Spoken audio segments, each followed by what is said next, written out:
Your TSA checkpoint, right now you have about 1,500 square feet. Your TSA checkpoint is sufficient. It's you know, it does what it needs to do for what you have today.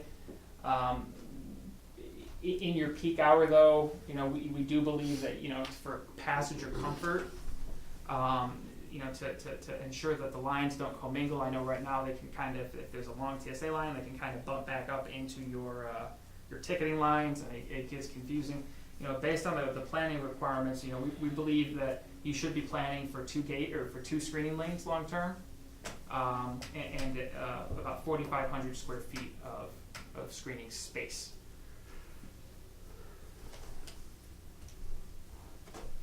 Your hold room, obviously you have kind of just enough today.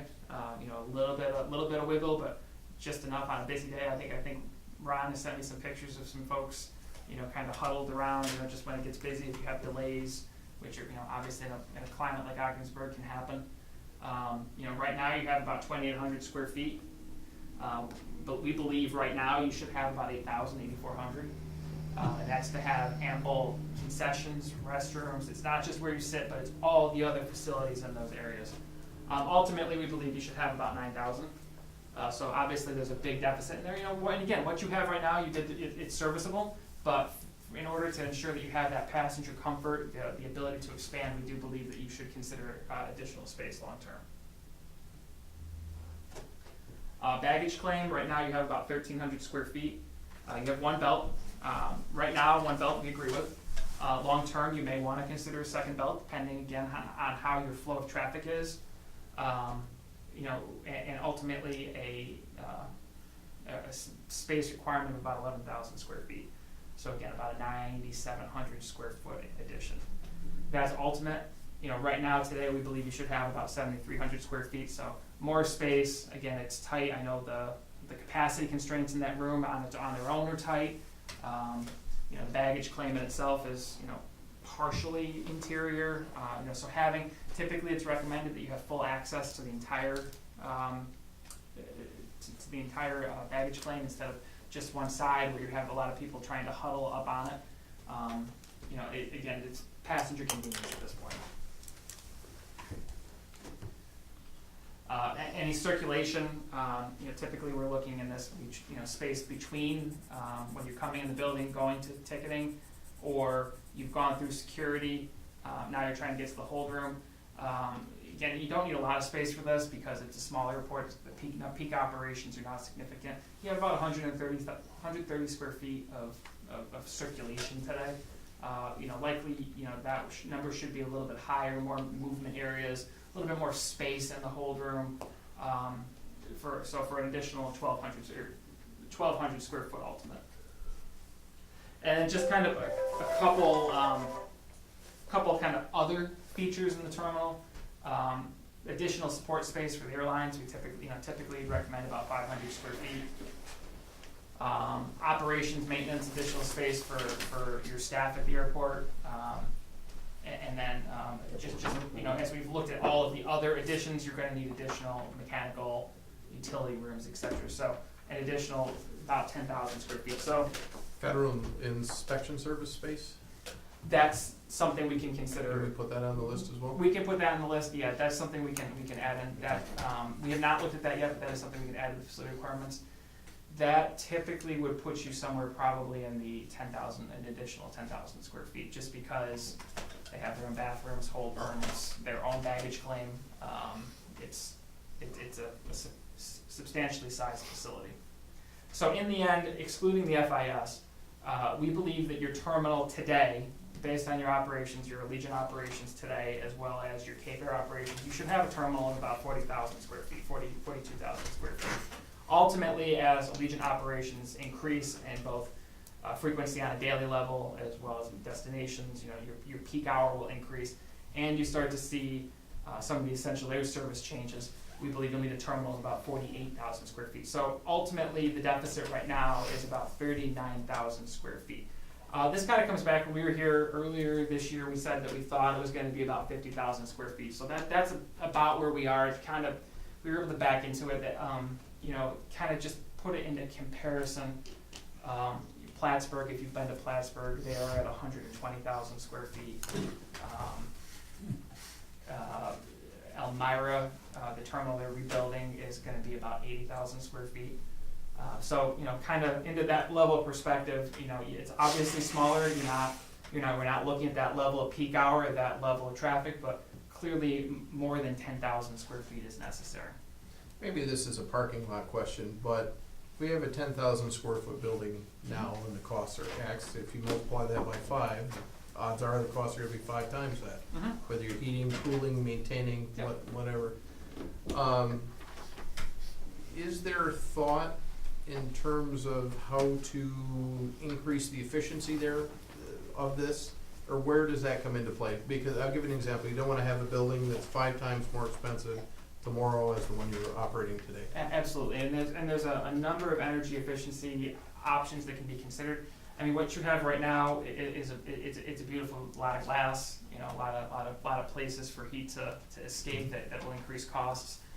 What I would look at and recommend, obviously I would let some of our facilities guys talk to it a little bit more, but there's ways that you can do it that, I don't wanna say minimalist, but there's methods you can do, and then there's other opportunities for cost savings through NYSERDA grants and other types of grant funding that can offset some of the energy efficiency improvements. Solar panels are an ugly word on airports, but geothermal type heating sources.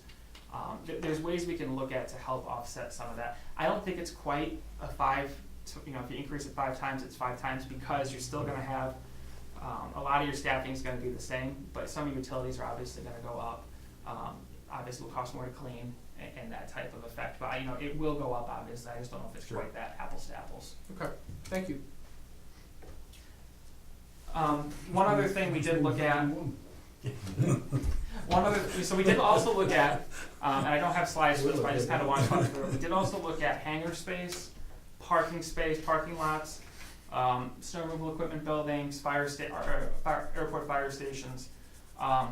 What we have found is parking, you exceed your parking requirement, we believe, over the planning period, which I believe is what it was designed to do, and we still concur that it does.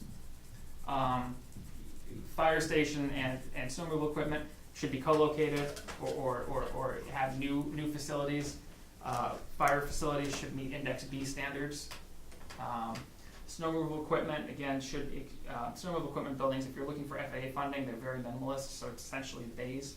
But ensuring that you have enough bays for all of your equipment. I know we've talked in the past that sometimes there's not enough space right now for all of the equipment inside.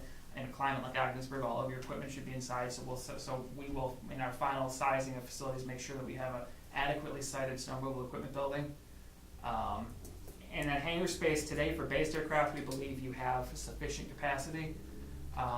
Long term, though, we do believe you should have more space for transient aircraft. With a runway of your length, customs availability coming over from the bridge. You do have a lot of perks. I know you're seeing some of that right now with folks coming in a little bit more frequently on some business jets. Having the ability to park some of those aircraft overnight in a heated hangar would be a good revenue boost for the airport. So we will look at it. So while we may not need hangars for based aircraft, we will look at hangars for transient aircraft. We will also site hangars for based aircraft because we don't want to, even though we don't think you'll have a need for them, we don't want to not have space for them should the demand. So essentially what I'm saying is we're going to plan for it, but we're not going to say you should build them in the next 2 years. There's other priorities that should be considered.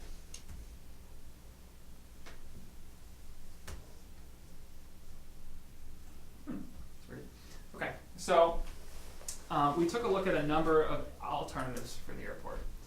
Lisa kind of went through some of these. We talked about these a little bit in March. I kind of was hoping we could, a little bit of dialogue, conversation, what you like, what you don't like, as we go through and just take a look. So this is alternative 1 for the northwestern side of the airport.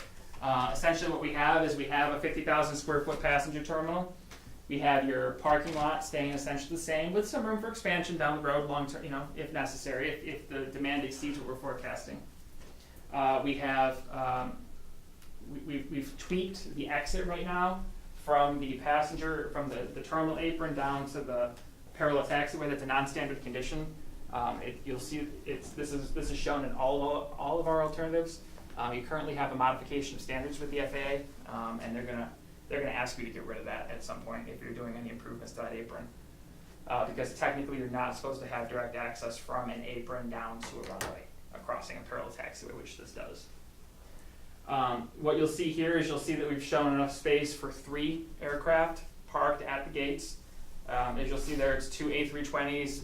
You could put a 737 in there. They would kind of intermix. We made sure we've sized and spaced adequately for that type of traffic. And then on the end, you see a 50-seat regional jet. Right here, we're showing looks like a CRJ 200. Also could be an ERJ 45. It could also be a 34-seat turboprop like a Saab. You see a lot of pavement and substantial expansion to the apron. With the construction on the eastern side of a GA terminal with GA customs capabilities. So I know right now they come over from the border, they'll clear right at the door of the plane, they'll come out and clear the aircraft, but having some dedicated space inside that building for customs. I believe they're building a similar type structure at Plattsburgh right now for GA customs. And then at the end we have the new GSE building for the airline traffic, for all of the de-icing trucks and whatnot that Trago Dugan is storing, and whoever is here in the future will be storing out at the airport. We like this alternative, and this is not quite my favorite, but I like this one because I like keeping all of the jet traffic to the north. I really do like keeping it all together. It leaves a substantial space for expansion of the concourse, as well as of some of the more standard features of the terminal, baggage claim, etc. And it does not require a lot of airfield improvements otherwise. Question, I Please. apologize, I No, don't mean please to do. keep derailing you here, but the GSE is way down to the far end. Mhm. Should the GSE, I mean, is there a reason it is where it is, or would it be better served being up by the terminal, and that way its footprint would all be carved out, so the next time you go to expand the terminal, you've already got all your environmental stuff done? So I was prepared for this question. I would not put it up next to the terminal because Okay. that could hinder a future expansion of the terminal. What you might want to do, and what one alternative or kind of flip I thought about here, is possibly flipping it to the other side of the GA terminal. So putting it, Oh, reversing it? yeah, you're reversing it. Yep. Exactly. Okay. So that way, it's far enough away from the passenger terminal that it won't impact any potential expansions out there. You're not going to have the airline, the GSE equipment coming in front of people walking in from their aircraft to the terminal. But it won't hinder any future growth. What I was trying to do with the GSE building was just make sure that that's the last thing you want to stop you from doing something down the road, because that's a significant expense you don't want to have to build again. And follow-on question, what is in between the terminal and the GA terminal? Is that just flat, level, buildable ground at the end of this process, or what is that? Like in here? Yes, everything between where it says, where the word terminal ends and GA terminal starts. Yeah. So what I would assume in here is you reserve that space for future expansion Mhm. of the terminal or terminal facilities. Like I noted before, an FIS building, for instance, would be substantial in size. Probably would So you could drop that in there. probably somewhere. going to take. I mean, just eyeballing, it's probably going to take almost all of this right here. They are substantial buildings. Yes. Zach, basically, if you were to start the terminal, you'd do all that earthwork all the way Yes. over. Yes, I would do all the earthwork all the way over. Is You that do it what all you're the way saying? across. Yeah, that way So it would be prepped. Yeah. Yeah. 5 years from when this was complete, you aren't losing a center section to a wetland. Yes, exactly. Okay. Exactly. You kind of do that level of planning now and mitigation and whatnot, because it's gonna be required. You know, we know how this area of the airport is. It's kind of going to be difficult to avoid wetlands doing much in this area. Thanks. Zach, Syracuse is doing a major project. Yep. What was the planning stages for that project to be shovel-ready, even though nobody really knew that project was gonna be a reality? I mean, I may be asking the question the wrong way, but No, I know what you're saying. I know the Syracuse project. I'm just not familiar necessarily with some of the background of the Syracuse project. But I believe a big factor of that project is that they had been considering doing that project anyway. Whether it be with passenger facility charges or Okay. some other funding source. So if the state of New York realizes the opportunity here of expanding this terminal building, whatever, how long would it take to get this project from A to Z? The wetlands are gonna be the biggest And I impact. know that's what we talked about Yeah. before. Yeah, That'd be the same thing where they're purchased ahead of time? yeah, that's The what credits? I would do, yeah, you do the in lieu fee with Ducks Unlimited, but the permitting process, I mean, you have to go through an individual permit, just like you did 3 years ago, I believe that was expedited, typically those are a year process. Where you had in Syracuse, you know, a lot of their project is on previously disturbed grant, I mean, they're putting, you know, the canopy, for instance, is over an existing road. At Elmira, you know, they're doing the terminal, the substantial project, again, it's all previously disturbed, it was, the new terminal is essentially going on what was the apron. So, you know, environmental requirements there are minimal. What you have here is green space, you know, or greenfield, it's gonna require a little bit more of an assessment. But with that said, it is something that can be looked at. Having this in place will enable you to go after funds like that, you know, having a plan, you know, a vision. You know, whereas right now, it would kind of, you know, you don't quite have that, but having this, it may take a little bit longer, but you still may be able to meet the state of New York's requirements for expediency. I don't think there's any alternatives.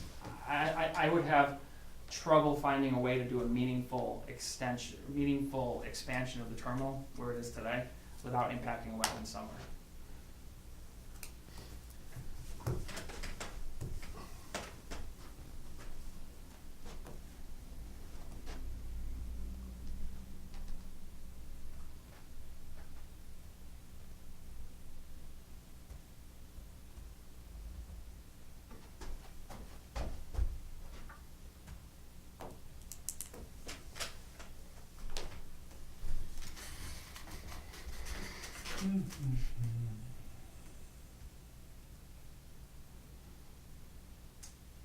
Okay, well, we'll talk off the paper then. I don't know what's happening.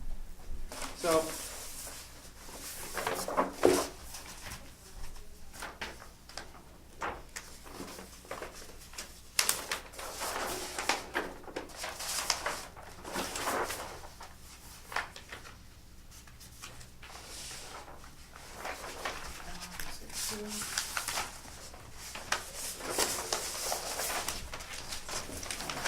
all right. So, the other option that we came up with, which is a similar consideration, is what I call alternative 1B. And that is essentially the GSE, the GA terminal, the customs building, the parking, all stays relatively the same, but we've flipped the terminal building a little bit. And instead of coming in off that new access road, you'll instead come in off the same access road you have today with a small loop around to drop passengers off before pulling back into the parking lot. In this building, you would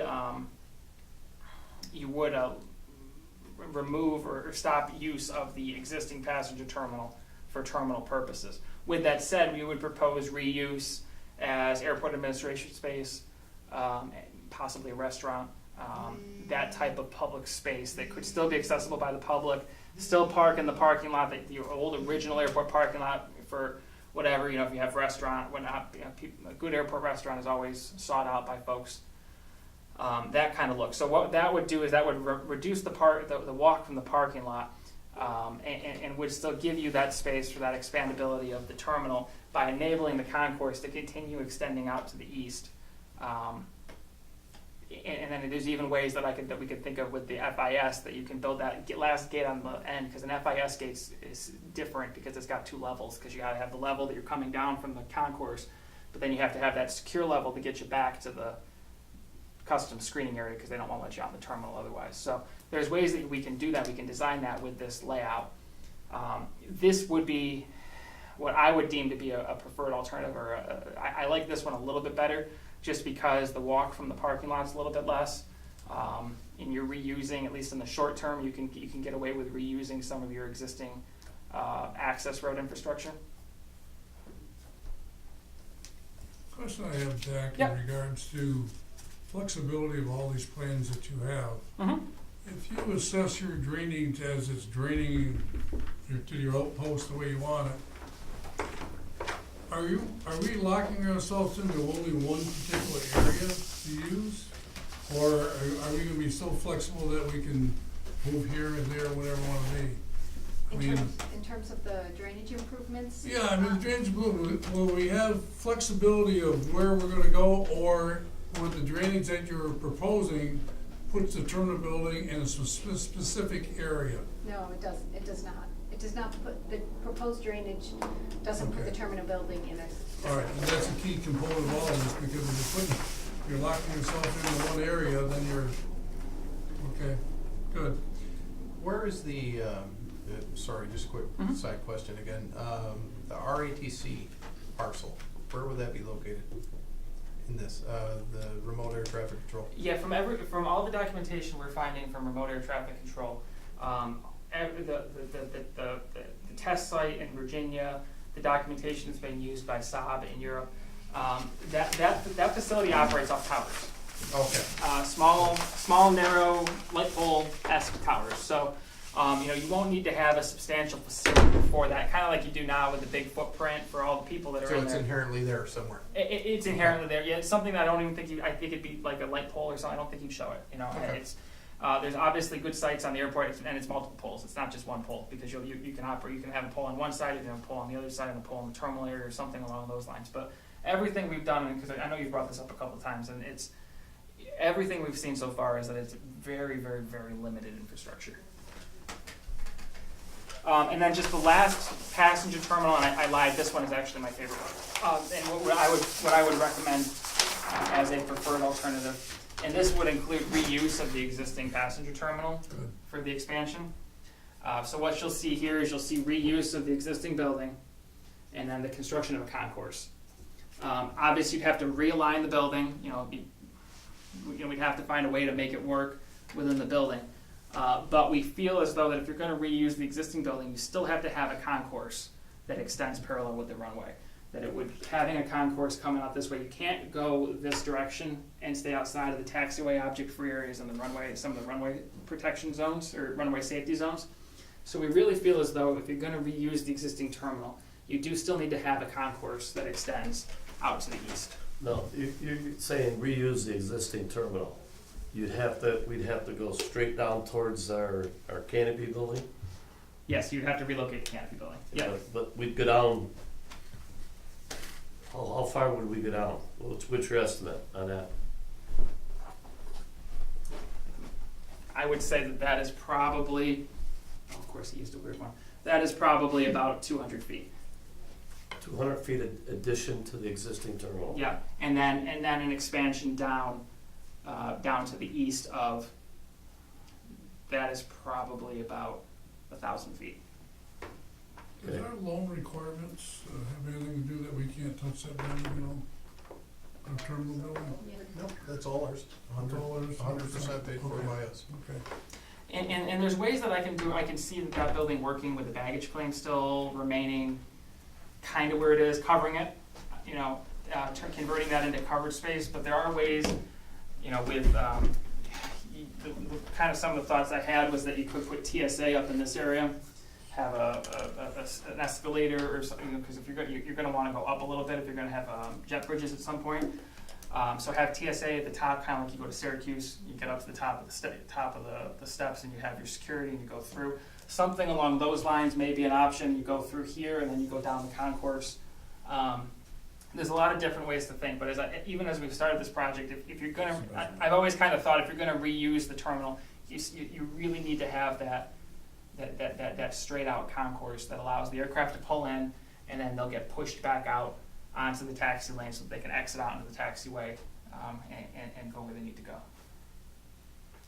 Well, we don't want to disturb Ron's office. Oh, get a new one. Get a big one. Sorry, Ron, you're gonna lose your window. You mentioned the baggage to use the existing baggage system. Mm-hmm. Well, with your projections, we need a bigger system, wouldn't we? Long term, you would need a bigger And system. a better system? You at least need a bigger system, yeah. Okay, Does that need to be a short, even a 5 to 10 year thought? No. That may be in a 15 to 20 year time period. You know, right now, your traffic levels, you know, are No. sufficient for one baggage claim, yeah. And what I can tell you is most other comparable or larger airports upstate have one baggage claim. Binghamton has one, Elmira has one, but space for two. Plattsburgh does have two. I don't think Watertown has any. So, you know, it's kind of, you know, one is really sufficient. It really depends, and the other factor too is that OBPA needs to consider and plan for. And I'm not saying you need to. What you should do is you should plan for the space, but don't. I wouldn't put a second baggage belt in right away. That's as you guys saw 2 years ago. It's a very expensive endeavor. What Yes. other alternatives for heat is there other than natural gas? There aren't any really, are there, for a building like that? What do you think of a green project of solar? No, it's just, right now, when he mentions we're going out, like he was talking to Doug, they're going out, that would take away our propane. You just can't handle this whole building with propane. Yeah. You'd have to pay someone like St. Lawrence Gas to run a specific line. Yeah. Just for your feed from. But with that said, you know, at least a portion of that would be eligible for reimbursement if you were to go for a grant through the Airport Improvement Program, Okay. for instance. So, you know, what the FAA will do is a passenger terminal that's considered justified. You know, that's especially at an airport, a non-hub airport like Ogdensburg. Much of the public space of that building is eligible. We're not showing a whole lot of private space in here. So if 80% of the building was eligible under the FAA's requirements, then they would pay for 80% of that gas line It's to good to come know. in. So, you know, I mean, stuff like that you need to consider, you know, because obviously you're right, propane probably wouldn't work. I mean, that's not my forte, No. but it makes sense, you know. It's not one. You know, otherwise, you know, whatever else you do is gonna be costly. So it's the same thing, you take a look, so all utilities that, you know, if, again, I'm just saying 80%, it's 80% eligible, they pay 80% of all utilities coming in. So, obviously, there's some grant limitations there, but, you know, some funding limitations, but that's something I'll definitely think about. Thank you. So then with that said, so was there any comments, so that's the last of the kind of the passenger terminal alternatives we had to date.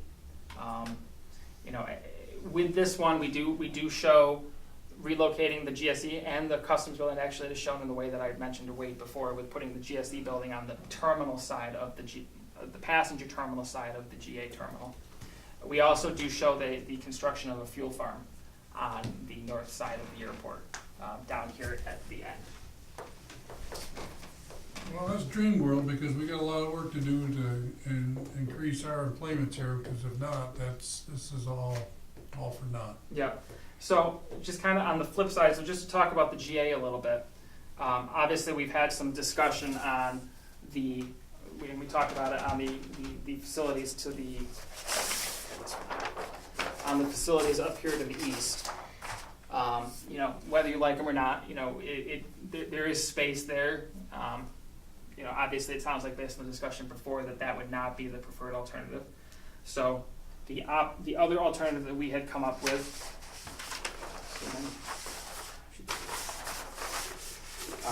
had development of hangars on the south side of the airport with the construction of a large snow removal equipment building with access to and from Route 812, an access road right here along the airport boundary with access to an airport fire station. We've sized it also because I know there's been some discussion in the past about possibly trying to co-locate a municipal fire station with the airport fire station. So we wanted to make sure that there was enough size kind of reserved for that. An airport fire station would not be that small, I would assume, or large. I would assume an airport fire station would be probably about 6,000 to 7,000 square feet on its own. But this would be if you wanted to co-locate a community fire station. And then the construction of 3 10,000 square foot hangars for use. And what we've done here is just having those cited. If somebody came in and said we want to base our Cessna citation here, you have hangars shown that they can go in. They're not quite shovel ready, but they're at least meeting the FAA's threshold of being planned. So that way it kind of gives you a little bit of space to be flexible. Does FAA treat 3 10,000 square foot hangars differently than one 30,000 square foot building? No. No? All the same. What you'd get out of that out of this is the aircraft owner who wants privacy, which you see frequently. Okay. I don't want Joe FBO moving my plane around. I want my people to pull my plane in and out of my own hangar, and I don't have to worry about somebody else's plane nicking my plane. Gotcha. Because one of our number one equipment concerns is we're so constrained for space out there that we need flexibility for pretty much everything we do needs to be a multi-purpose space. Yeah. But that's how we are now. That's not how it will be in the future. And what I'll say here too, though, is that if we're showing three 10,000 square foot hangars, the FAA would be flexible, and same on the flip side, they would be flexible if you wanted to do one 30,000 square foot hangar. Okay. It's a simple penning change. Especially if the location is the same, then it's not too big of a deal. What we're also showing here is a partial parallel taxiway to connect back here to the runway 9 end. We also, last thing just to note, is we are showing a self-serve 100 low lead fuel pump over here. That would go in addition to the jet fuel tanks that are over there. So you would have 2 fuel farms on the airport, one to serve your base tenants on the south side, and then one to serve your transient folks on the north side in your airline traffic. So over here you would predominantly you may have a self-serve 100 low lead for single engine aircraft that come in that aren't based here, and you will have your predominant jet fuel facilities so that you don't have the fuel trucks going back and forth any longer.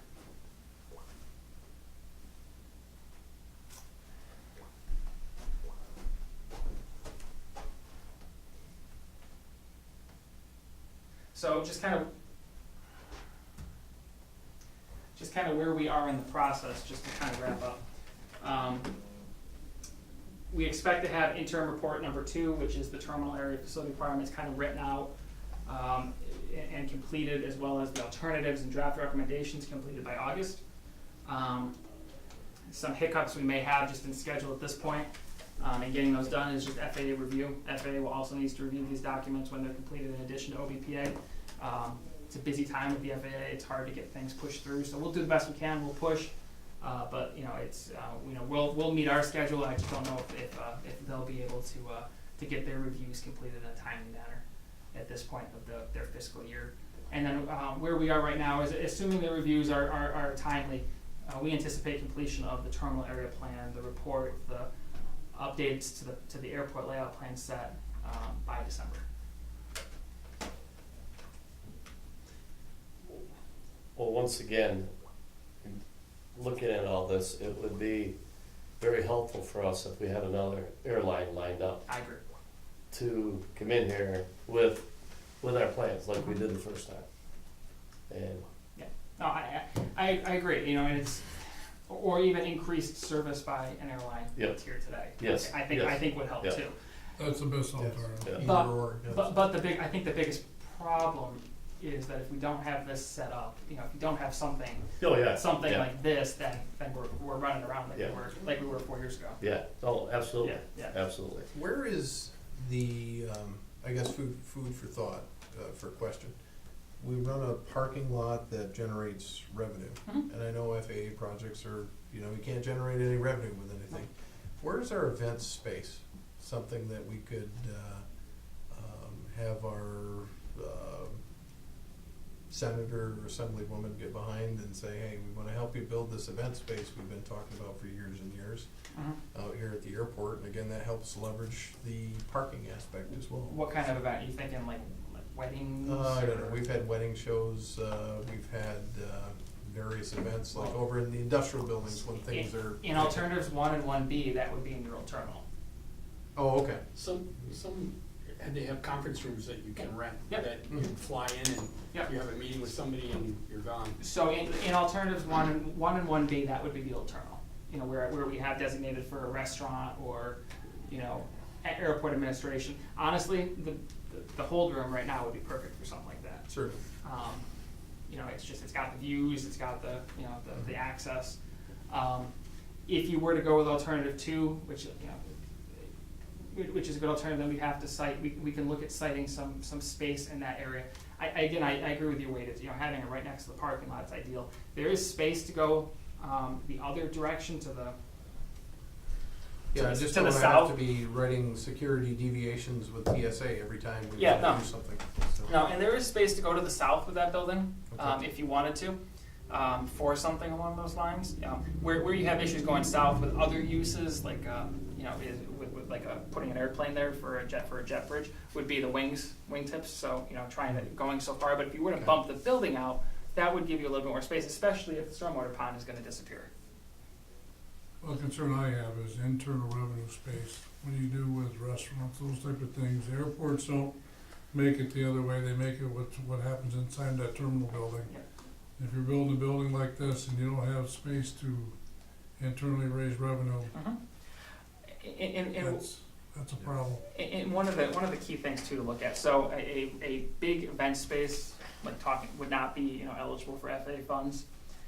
If you were to, I know you did not go for FAA funds for the terminal, and obviously the FAA was a good partner in putting a lot of money towards other improvements. But if you were to go for FAA funds, at a non-hub airport, revenue producing shell space is eligible. So they won't finish it, so restaurant space, for instance, the shell space of the restaurant's eligible, so the square footage, you just can't use their money to finish it, which, Gotcha. Most people don't want you to do Makes that sense. anyway. Anything behind the ticket counters is not eligible, so, if the airline has offices, but in theory, the airline is also paying you rent for those offices, so, that's where the revenue producing, but, passengers, revenue producing facilities that the passengers experience, essentially, do have a lot more eligibility at a non-hub airport like Ogdensburg than they would at a place like Syracuse. That's important to know, Thank you. because that's something we really need to do. Yeah. So I guess just kind of as a finisher, is there any thoughts, preferences based on, as we move forward, any comments? I know, I'm sure Ron has some and he's not here, but, and I see Steve drawing. If- I just like